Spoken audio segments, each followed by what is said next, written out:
നിങ്ങൾ ബൈക്ക് യാത്രകൾ ആസ്വദിക്കുന്ന ഒരാളാണെങ്കിൽ തീർച്ചയായും ഒരിക്കലെങ്കിലും ഈ വഴിയിലൂടെ ബൈക്ക് ഓടിച്ചു വരാൻ ശ്രമിക്കുക. നാഗർകോവിലിനെയും കാവൽക്കിണറിനെയും ബന്ധിപ്പിക്കുന്ന ദേശീയപാത 944 കുറുക്കൽ മഠത്തെ പാലവും പിന്നിട്ട് റോഡ് മുന്നോട്ട് നീങ്ങുമ്പോൾ തന്നെ പശ്ചിമഘട്ടത്തിൻ്റെ തെക്കേയറ്റ മലനിരകൾ പതിയെ ദൃശ്യമായി തുടങ്ങും. പുലർച്ചെ സമയം ആയതുകൊണ്ട് തന്നെ റോഡിൽ വാഹനങ്ങൾ കുറവാണ്.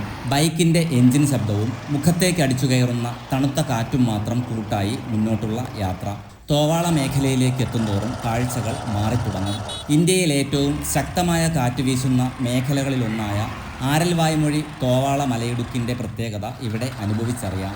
റോഡിൻ്റെ ഇരുവശങ്ങളിലും നിരന്നു നിൽക്കുന്ന നൂറുകണക്കിന് കാറ്റാടി യന്ത്രങ്ങൾ പതിയെ ഉണരുന്ന ആകാശത്തിൻ്റെ പശ്ചാത്തലത്തിൽ കറങ്ങിക്കൊണ്ടിരിക്കുന്നു. പ്രകൃതിയുടെ ശക്തിയും മനുഷ്യൻ്റെ സാങ്കേതിക വിദ്യയും ഒരേ ഫ്രെയിമിൽ കാണാൻ കഴിയുന്ന അപൂർവ കാഴ്ച.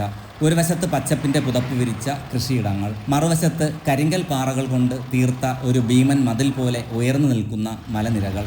ഹൈവേയുടെ വശത്ത് നിന്ന് നോക്കുമ്പോൾ തന്നെ ആകാശത്തേക്ക് തല ഉയർത്തി നിൽക്കുന്ന തെക്കുമലൈ.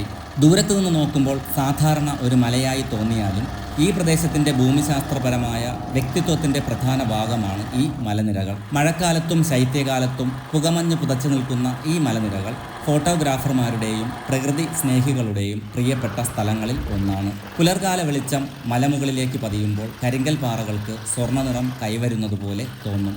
സമയം പോലും പതുക്കെ സഞ്ചരിക്കുന്നത് പോലെ തോന്നുന്ന ഒരു അനുഭവം. കാറ്റിനെ പിന്തുടർന്ന് മലകളെ സാക്ഷിയാക്കി ദേശീയപാത 944 ഈ പുലർകാല യാത്ര ഇവിടെ അവസാനിക്കുന്നു.